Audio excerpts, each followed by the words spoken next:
Well, well, it appears that our less educated daughter-in-law, the unremarkable plain Jane, is about to grace us with her singing. Come on, step onto the stage, you ugly duckling, my mother-in-law sneered. It was my sister-in-law's wedding reception, and I was coerced into performing a solo, as was customary whenever my mother-in-law found an opportunity to belittle me. Her audacity to humiliate me, even on such a joyous occasion as my sister-in-law's wedding, was beyond my comprehension. What's taking so long? Hurried up. She's getting impatient. Her voice hardened. Okay then. I will. Excuse me. I stood up from my seat and slowly made my way towards the stage. I'm Erica, 33 years old, living with my 4-year-old daughter Janice and my husband Paul, who's the same age as me. We're in our 8th year of marriage. Orphaned as a child, I was raised by my grandparents but chose to be independent, dropping out of high school to work at a local factory. Paul and I reconnected at a high school reunion when we were 21, hit it off, and started dating. 3 years after Paul graduated from university, we got married.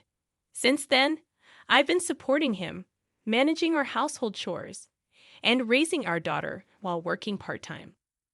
Mom, teach me how to sing. Janice has been asking me recently. Neither Paul nor I had any intention of forcing music onto her, but I have a background in music, having been the president of the choir club in high school. I still love singing and even take voice training lessons as a hobby. Janice developed an interest in music naturally, and I hope that one day we can perform together with Paul's music. Returning home 3 days later, my mother-in-law called, resuming her habit of belittling me since she discovered I dropped out of high school. She often showered me with insults, criticizing my abilities and family background. She wasn't my favorite person. Hello, is Janice there right now? My mother-in-law asked. I'm sorry, she's at voice training right now. She's not home, I replied, realizing I had let something slip, but it was too late. Why didn't you tell me before letting her attend such things? You really don't think things through. I'll teach her, my mother-in-law insisted. Despite her accomplished musical background, she tended to take a condescending tone when it came to music and education. She doted on our daughter but might inadvertently push her away if she followed the same strict teaching approach she used on Paul and his sister in the past. Mother-in-law, I appreciate your offer, but I want Janice to have her freedom in this. Even if you say that, it's really up to Janice whether she wants to continue or not. I can't force her to quit. I'm sure it would be much better if I taught her. My mother-in-law abruptly ended the call. 3 months passed, and I'd almost forgotten about the incident when my mother-in-law decided to visit our home. It's been a while, hasn't it? Oh, how's Janice been doing? She inquired, likely happy to see her granddaughter after such a long time. As soon as she stepped into our home, she immediately scooped Janice into her arms, barely greeting us. It just so happened that Janice had the day off from her voice training class, and the whole family was at home. Granny, I've become good at singing, Janice exclaimed, boasting to her grandmother. Really? Could you sing something for me then? My mother-in-law asked. I intervened, worried about what my mother-in-law might say to Janice. How about we eat first before we hear her sing? It's lunchtime after all, I suggested. Don't interrupt when she's about to sing for me. My mother-in-law dismissed my suggestion. I'm sorry, Janice dear. Can you sing for me? My mother-in-law asked. Hearing her request, Janice began to sing. From the perspective of a mother-in-law who graduated as the valedictorian of a music conservatory, my daughter's singing must have sounded rather clumsy. I had a sinking feeling inside me, worried that my daughter might receive some snide remarks from her. However, my mother-in-law applauded and praised my daughter, saying, You did well. You've practiced a lot. Far from making any sarcastic comments, she thanked her grandmother, seeming happy to be praised. I sighed in relief, thinking that even my strict mother-in-law wouldn't make snide remarks to her granddaughter. I thought Mom might say something. I was a little worried. Paul whispered to me with a look of relief on his face. Nothing particular happened after that. But as the evening came, I realized that Janice had fallen asleep. "Excuse me, mother-in-law. Since Janice fell asleep, I'm going to take her to her room," I announced, picking up Janice and carrying her to her bedroom. After putting my daughter to bed, I returned to the living room. As soon as I re-entered, my mother-in-law said to me, "Didn't you think that Janice's singing today was terrible, Erica? It's a waste of money to let her go to a class that can only teach her to that level. I'll teach her myself." I confronted Paul as anger welled up within me. Wait a minute, isn't that a bit too selfish? What can we do when it comes to music? She's much better than me, and it's a fact that I got better by being taught by her, Paul reasoned. About 5 minutes of silence followed, and it was Paul who gave in and said, "All right, Mom, go ahead and teach Janice to sing for a while." Hearing those unbelievable words from Paul's mouth, my mind went blank. Is this some kind of joke? Won't they care how Janice feels? After all, she has been so happy to be interested in music. What if Janice hates music because she's taught so strictly by her grandmother? I was so angry that I felt like waking up Janice right at that moment and leaving the house with her. So I guess it means Janice is quitting the voice training class, as I said, right? My mother-in-law, with a triumphant look on her face, asked Paul and me. "All right, but remember, this is not a music conservatory, so please absolutely do not do anything that Janice would dislike." "I know that you know I'm not uneducated like you," I retorted, stating what I had to say, knowing she'd never back off, and I let her go home for the day. That night, my husband apologized for his mother's behavior, but I did not even want to see his face. I ignored him and went to bed. The next morning, I told my daughter Janice, "From today, instead of going to the voice training class, let's have Grandma teach you to sing here at home, all right?" When she heard it, she looked very sad but said nothing and just nodded. I apologized, seeing her like that. Then, come noon, my mother-in-law arrived at our home. "Janice, starting today, Grandma is going to teach you to sing even better," she said to my daughter with a smile. No sooner had the lesson started than my mother-in-law's teaching style became more and more strict. Within an hour, she criticized Janice harshly, demanding perfection. "You're wrong. You're making the same mistake in the same place. Do it again. I knew it would turn out like this. Mother-in-law, this isn't what we agreed to, is it? Could you be a bit gentler?" "What are you talking about? I'm being gentle. Don't interfere. Why don't you quietly do some housework that you can hardly handle?" 4 hours passed, and at last, my mother-in-law's lesson ended. "Well, see you tomorrow. Remember to practice what we did today," she left, seemingly pleased with herself. If I'm going to get yelled at this much, I don't want to sing anymore, seated in her chair, Janice said to me.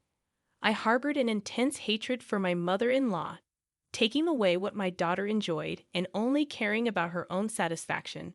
This cannot go on. I won't let my mother-in-law have her way. Her singing lessons continued in the days that followed. However, after about a week, Janice told me, "I don't want Grandma to teach me anymore. I don't want to sing." Given my mother-in-law's way of teaching, I thought it couldn't be helped. You don't have to force yourself. If you want to quit, that's okay too. So you don't want to go back to the voice training class.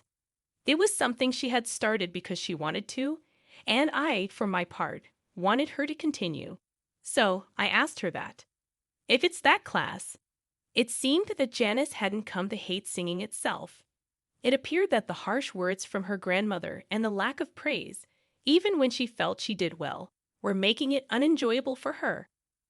Why don't you go back to your voice training lessons and give it another shot?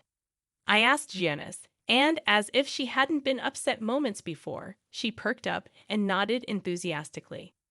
So I'm sorry to say this to you, grandmother, but from tomorrow, Janice will be returning to her original voice training classes. The next day arrived. I relayed Janice's feelings to her grandmother over the phone. How can she whine about giving up after just a week? Isn't it your fault for raising such a weak-minded child? My mother-in-law exclaimed. I retorted, well, it might be, but even though you graduated top of your class from a prestigious music college, It seems that's the only way you know how to teach. Janice told me that she preferred her voice training teacher. Fussing and fuming, my mother-in-law continued, but I ignored her and hung up. Whether she was top of her class or not, it was quite satisfying that her own teaching method had led to her being disliked by her granddaughter, who preferred her voice training teacher. After that, the visits from the grandmother ceased. I've spoken to your mother and told her it was okay if she didn't come to teach anymore. Janice said she didn't want it anymore either. I also feel like I've done something unforgivable to Janice. Back in the day, my mother was very strict with me about music, so I couldn't say anything. But I thought she wouldn't be so harsh on her granddaughter. I'm really sorry. I confessed to my husband Paul that night. When I relayed this to him, he seemed deeply regretful and apologized. I was so angry when Paul suggested quitting Janice's voice training class and having the grandmother teach her. I almost felt like punching him, but fortunately, Janice didn't come to hate music, so I decided to forgive him. 2 weeks later, Paul said, "My sister is getting married in a month, and she asks us to perform. I had never performed at someone else's wedding before. What kind of performance is she expecting?" I was planning to bring a few people from my band and do a small concert, but my sister really wants you and my mother to sing as well. Hearing that the grandmother would also be performing, I reluctantly accepted Paul's suggestion. "So, does that mean I'll be singing with your mother?" "Well, yeah, that's how it seems." Singing with my mother-in-law of all people, I wondered if it would be all right. But if I happened to sing better than her at this performance, I wondered what she'll say. I started practicing the very next day, but there was no sign of my mother-in-law practicing at all. "Mother, aren't you going to practice?" "I'm fine. I'm much better than you, even without practicing. After all, practice is something that people like you, who are not very good, need to do." I tried asking because I was curious, but the only response from my mother-in-law was sarcasm. I decided it was a waste of time to engage with her and focused on my own preparations. After we decided what song to perform, I also increased the frequency of my voice training lessons. I was sick of being ridiculed by my mother-in-law, and above all, I was anxious about performing in public after such a long time without proper training. On the day of my sister-in-law's wedding, the ceremony went smoothly, and the time for the entertainment had finally come. First, my husband Paul took the stage and began to play his music. As expected, given he plays regularly, he was confident and exuded an elegant aura. I was utterly mesmerized by Paul's performance. "I'm not feeling well today. Could you sing on your own?" Then, out of the blue, my mother-in-law told me to sing solo. "What? That's so sudden. It's not fair." "Well, there's nothing we can do about it." "Or what? Are you too embarrassed to sing in front of others because you're uneducated and ugly?" She said this without a hint of remorse. Okay, I know it. She's doing this on purpose, I thought, and decided to retort. "Being uneducated and ugly. I've practiced hard, so I won't be embarrassed singing in front of others. I asked you several times if you needed to practice, but you showed no signs of doing so." Could it be that you're actually a terrible singer?" "That's not true." My mother-in-law raised her voice in response to my question. The people around us began to stir, wondering what was going on. "Ah, sorry. It's nothing." I got up from my seat, apologized to those around me, and then pressed my mother-in-law further. "Graduating as valedictorian from the music college. You sure talk big about teaching others, huh? Are you running away because you're embarrassed to sing with me since I'm better?" I whispered this in her ear. "What did you say? There's no way that's true. If I sing with a low-educated, ugly person like you, it would only throw me off. Didn't your parents teach you that you and your parents are truly incompetent?" She disparaged me as being uneducated and ugly and even insulted my parents in front of everyone. Embarrassed and angry, I wanted to leave right at that moment, but if I ran away now, it would just make her happy. "What are you doing just sitting there? Hurry up and go." "Okay then, I will." "Excuse me." Just as Paul's performance ended, I took his place on stage. I was supposed to sing with my mother-in-law, but due to her not feeling well, I would be singing solo. Instead of the song I was supposed to sing with her, I chose an opera song I used to sing a lot when I was competitive, an aria from The Marriage of Figaro. And so I began to sing. At that moment, perhaps due to the vocal training I had done, my condition was excellent, and I was able to produce the most beautiful vibrato I'd ever achieved. It was amazing. The audience was mesmerized by my singing, saying things like, "Wow, her voice is incredible," and "Is she a professional?" When I finished singing my song without any hitches, the audience gave me a standing ovation, showering me with thunderous applause. Congrats on your wedding, sister-in-law.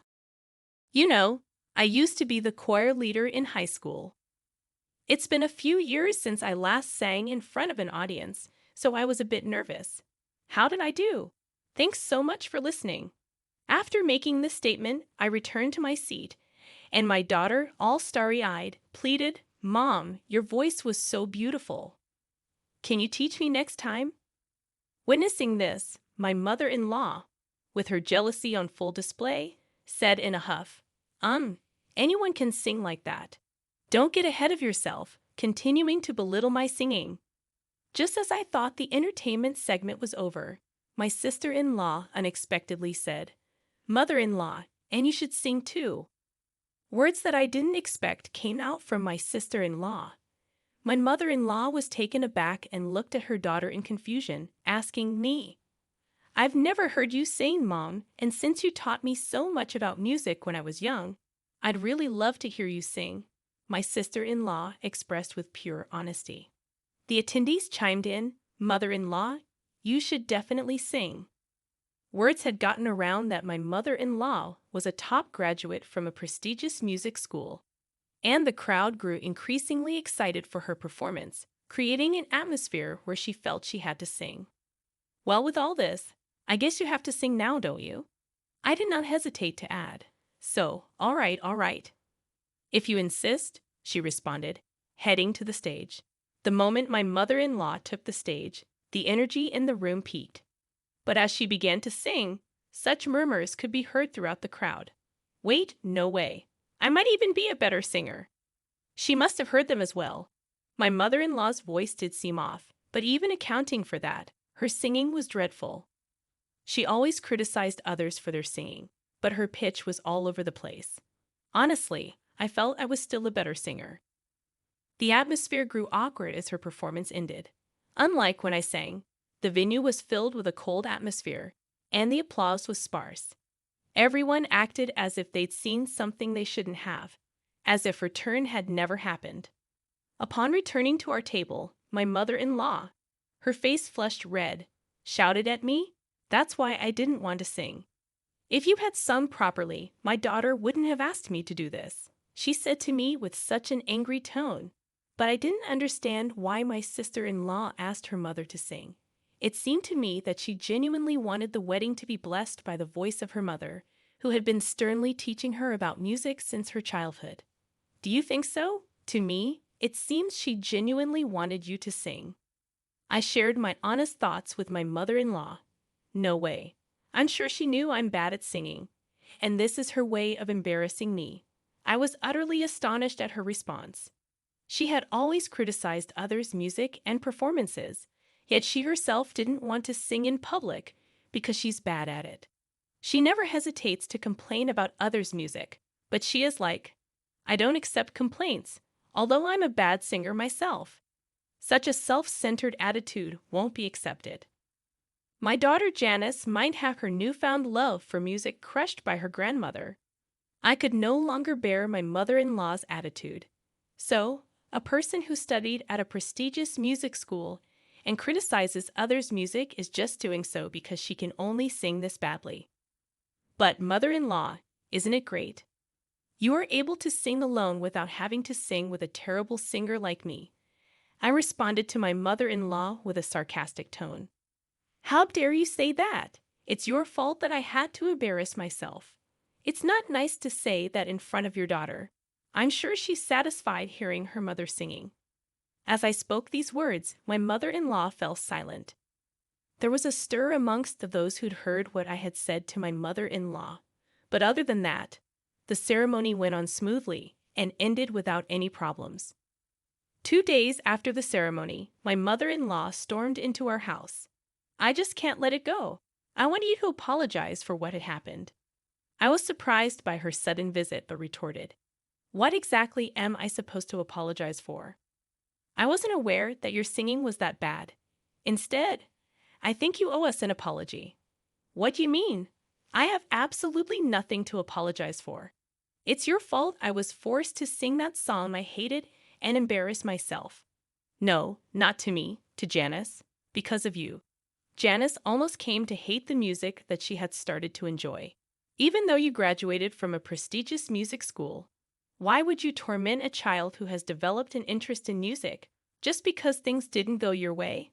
Is that what you learned from your music school?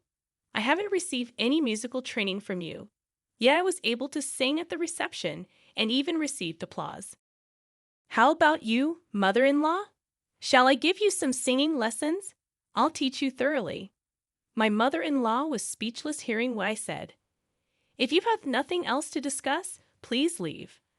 I won't tolerate you interfering with our daughter or my husband's music anymore." Upon hearing this, my mother-in-law left our home without another word. Her shoulders slumped into defeat. I felt a sense of satisfaction from being able to retaliate so fiercely in her area of expertise, music. It was indeed worth continuing my voice training since my youth. Without the voice training, I might not have been able to receive such applause at my sister-in-law's wedding reception. I wonder how my mother-in-law, who has always boasted about graduating top of her class from a prestigious music school, felt being scolded this way by someone like me who only has a high school diploma and was just a choir member. To be honest, I felt a sense of poetic justice towards my mother-in-law. I thought, serves her right. She shouldn't act so haughty anymore. It's been a month since the wedding ceremony of my sister-in-law, and now my mother-in-law occasionally visits our house, but she doesn't complain about my daughter's singing anymore. I actually didn't mind my mother-in-law visiting since she did not say anything about music anymore. My daughter Janice, who has improved a lot in her singing recently, is challenging a slightly difficult song given as an assignment in her class. "Mom, this song is hard, but I'll try to sing it beautifully," she declared, practicing enthusiastically. "That's great. You do your best. You'll definitely do well." Although I love singing, don't know much about the technical aspects, so I had no idea what was difficult about the song. But seeing my daughter working so hard, that's all I could say. On that day, my mother-in-law, who happened to be visiting our house, observed the interaction between me and Janice and said, "Erica, this song is not something you can handle by just doing your best. Janice, listen well. You should do it like this." It was incredibly kind and patient of her, which was unimaginable given how she used to be, to explain until Janice understood. "Oh, thank you, Grandma. It's easier to sing now," Janice said as she listened intently to her grandmother's advice, working hard to master her assignment. "Erica, I used to look down on everyone doing music without graduating from a music college. But after meeting someone like you who can sing so beautifully without a music degree, I changed my mind. After all, we should enjoy music. Could you teach me to sing next time?" My mother-in-law said that looking at Janice singing. I was surprised to hear such a thing all of a sudden, but I'm sure the sarcastic comment I made after my sister-in-law's wedding had its effect. "My lessons are tough, you know. I grant this," I replied to my mother-in-law. "Oh, I won't do anything horrible anymore. I feel sorry for Paul too, although it's too late now. But if you're going to be tough, Erica, I'm prepared." After hearing that from my mother-in-law, I felt assured that she won't say anything about her music anymore. Although a lot had happened, the tension between my mother-in-law and me eased off, and since then, we've often gone to karaoke together, becoming close enough to sing together. I hope that one day when Janice becomes even better at singing, the four of us, me, Paul, Janice, and my mother-in-law, can have a fun jam session.